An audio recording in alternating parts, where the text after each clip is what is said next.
Assalamualaikum warahmatullahi wabarakatuh. Kenalkan, nama saya Muhammad Adrian dari Fakultas Ilmu Pendidikan Ekonomi dengan NIM 187200525. Pada video kali ini saya akan menyelesaikan proyek UAS daripada mata kuliah Ekonomi, Sumber Daya Manusia dan Alam. Saya di sini akan menjelaskan secara ringkas mungkin daripada penjelasan yang telah diberikan oleh dosen kami, Pak Karyadi. Yang pertama, ruang lingkup ekonomi sumber daya manusia. Cabang ilmu ekonomi yang membahas prinsip-prinsip pemanfaatan, pengerahan, pemberdayaan tenaga manusia baik secara kuantitatif maupun kualitatif agar dapat menghasilkan barang atau jasa dalam rangka memenuhi kebutuhan. Sumber daya manusia memiliki dua aspek kuantitatif dan aspek kualitatif. Tujuan pemberdayaan sumber daya manusia meningkatkan keterampilan dan kemampuan kerja manusia, meningkatkan taraf hidup manusia. Kemudian pemberdayaan dimulai dari lingkungan keluarga, lingkungan pendidikan dan latihan formal, kemudian lingkungan pekerjaan atau perusahaan. Pengelompokan tenaga kerja berdasarkan penduduknya. Yang pertama ada tenaga kerja. Tenaga kerja adalah seluruh jumlah penduduk yang dianggap dapat bekerja dan sanggup bekerja jika tidak ada permintaan kerja. Ya, itu mulai umur 15 sampai dengan 64 tahun. Kemudian yang kedua, bukan tenaga kerja adalah mereka yang dianggap tidak mampu dan tidak mau bekerja meskipun ada permintaan bekerja. Peran dan fungsi sumber daya manusia dalam secara ekonomi. Yang pertama, sumber daya manusia sebagai tenaga kerja. Sumber daya manusia sebagai tenaga ahli. Kemudian sumber daya manusia sebagai pimpinan perusahaan. Kemudian sumber daya manusia sebagai tenaga usahawan. Kemudian sumber daya manusia dalam menciptakan dan mengembangkan iptek. Kemudian yang terakhir, mengorganisasikan penggunaan berbagai faktor produksi. Berikut merupakan peran dan fungsi dari sumber daya manusia dalam secara ekonomi. Kemudian ada faktor-faktor non-ekonomi dalam pembangunan. Kegiatan non-ekonomi mengacu pada aktivitas manusia yang dilakukan karena cinta, kasih sayang, simpati, atau patriotisme. Kegiatan ini dilakukan secara sukarela dengan tujuan memberikan layanan kepada orang lain secara gratis, yaitu tidak dapat diukur dari segi uang. Yaitu ada sumber daya manusia atau SDM, kemudian pengetahuan teknis dan pendidikan umum, kemudian kebebasan politik dan organisasi sosial. Investasi SDM dalam pendidikan. Pendidikan salah satu peran penting dalam kehidupan manusia. Tonggak hidup di dunia yang tak bisa dilepaskan dalam mengarungi kehidupan di dunia, bahkan modal besar akhirat. Maka jika kita berbicara tentang sumber daya manusia dalam aspek ilmu, kita perlu memperankan dan menempatkan ilmu menjadi beberapa peran. Jadi ilmu itu, pendidikan itu sangat berperan penting ya. Apapun semua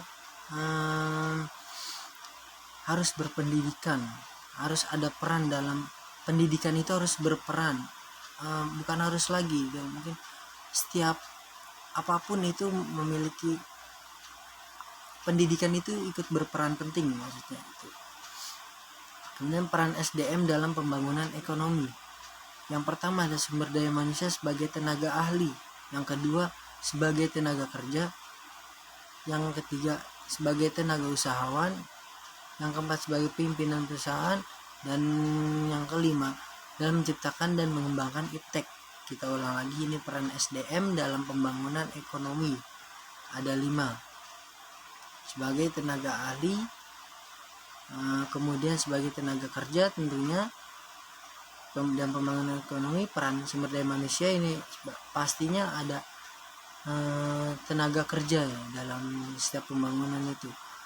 atau setiap usaha itu pasti ada tenaga kerjanya. Tenaga usahawan sebagai pimpinan perusahaan itu sudah jelas, pasti dimanapun itu ada seseorang yang memiliki suatu jiwa kepemimpinan sehingga dijadikan pimpinan dalam sebuah dalam lingkup organisasi apapun. Kita lanjut. Modal sumber daya manusia dalam pembangunan ekonomi. Pembangunan perekonomian memiliki tujuan mencapai pertumbuhan ekonomi yang berkelanjutan dengan diikuti peningkatan kualitas atau kesejahteraan kehidupan. Selain menjadi output dari pembangunan, kualitas sumber daya manusia itu juga merupakan faktor penentu pembangunan ekonomi. Kemudian kapasitas dan produktivitas sumber daya manusia dalam ekonomi. Di banyak negara berkembang, perhatian khusus masih pada produktivitas tenaga kerja, di samping juga produktivitas dari kapital dalam bentuk mesin dan peralatan yang sebagian besar masih harus diimpor. Sementara itu, kapasitas inovasi pengembangan teknologi merupakan bagian dari total faktor productivity atau TFP yang cenderung lebih terbatas di banyak negara berkembang terkait dengan keterbatasan dalam research dan development.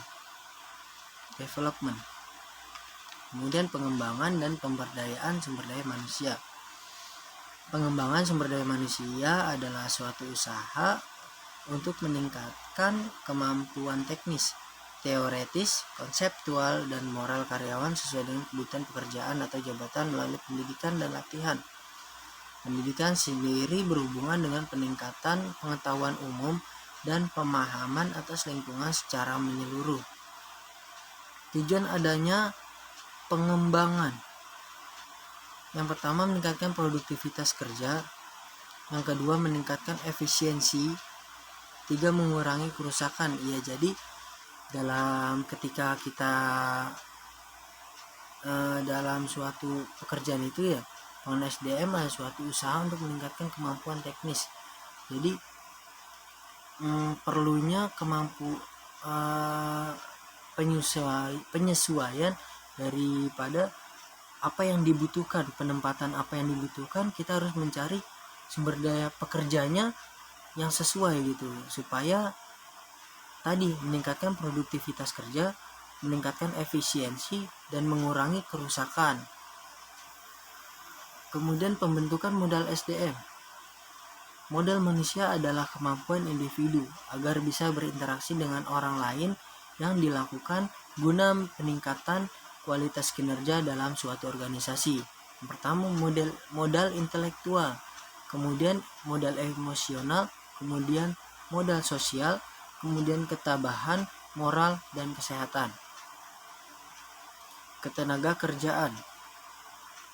Ketenaga kerjaan adalah segala sesuatu yang berhubungan dengan tenaga kerja pada waktu sebelum, selama, dan setelah selesai masa hubungan kerja, baik pada pekerjaan yang menghasilkan barang maupun pekerjaan menghasilkan jasa. Masalah ketenaga kerjaan dapat timbul karena beberapa faktor seperti pendidikan, kesempatan kerja, maupun pertumbuhan ekonomi yang relatif rendah. Jadi masalah ketenaga kerjaan ini banyak, seperti jadi contohnya kayak pengangguran gitu. Itu kan biasanya dikarenakan karena pendidikannya tidak memenuhi kriteria dari sebuah perusahaan. Jadi biasanya perusahaan memiliki standarisasi pendidikan. Nah, itu biasanya kita karena pendidikannya kurang, tidak memenuhi standar dari perusahaan tersebut, terjadilah masalah ketenaga kerjaan. Disebutnya bisa disebut masalah ketenaga kerjaan. Tenaga kerja dikelompokkan menjadi sebagai berikut: tenaga kerja terdidik, terlatih, dan tidak terdidik dan terlatih. Kemudian masalah dan kebijaksanaan ketenaga kerjaan. Masalah yang dihadapi ketenaga kerjaan di Indonesia, biasanya jumlah angkatan kerja yang tidak seimbang dengan kesempatan kerja.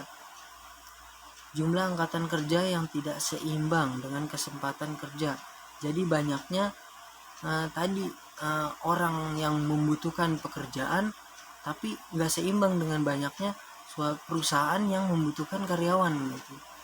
Kemudian mutu tenaga kerja yang relatif rendah, dan juga mutu tenaga kerja yang relatif rendah. Banyak sekali orang-orang yang tidak memiliki pekerjaan itu biasanya orang-orang yang tidak memiliki keterampilan. Jadi dibutuhkannya keterampilan dalam diri itu untuk memenuhi mutu dalam suatu perusahaan. Jadi perusahaan nggak mungkin dong perusahaan mencari tenaga kerja yang nggak bisa apa-apa, itu kan nggak mungkin.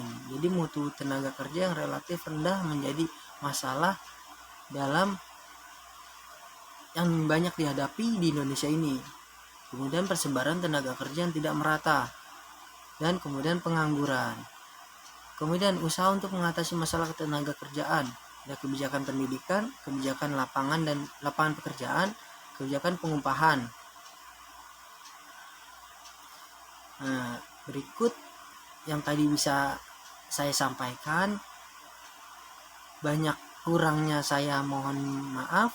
Wabillahi taufiq wal hidayah. Wassalamualaikum warahmatullahi wabarakatuh.